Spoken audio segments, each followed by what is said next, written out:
Osibuzile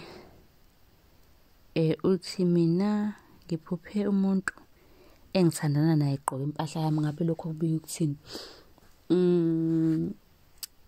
Ngizoqala ngicacise la ukuthi angilandi, kodwa kubalulekile ukuthi ni-subscribe, nibuze uma ukuthi niyabuza, nicele uma nicela inamba ngizoyishiya la kulaba abafuna ukubuza amaphupho ku-WhatsApp, nabafuna incwadi yamaphupho neminye-ke imithi yesintu.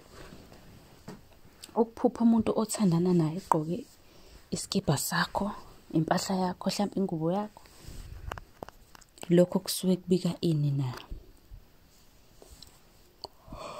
Iphupho elikanjalo-ke lisuke libika ukuthi loyo muntu kungenzeka ukuthi awumthembi wena, kodwa lowo muntu loyo usuke nothando leqiniso, usuke ethembekile kuwena, ekuthanda ngothando leqiniso. Ngiyathemba ukuthi lo sibuzo liphendulekile. Nawe unombuzo ngicela uphuthume bakithi ku-WhatsApp, inombolo ngizoyishiya. Ikhona incwadi yamaphupho, ikhona imithi yesintu ehlukahlukene.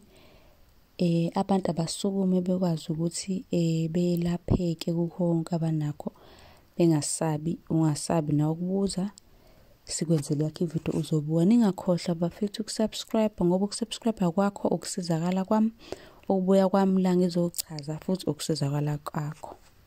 Nisale kahle.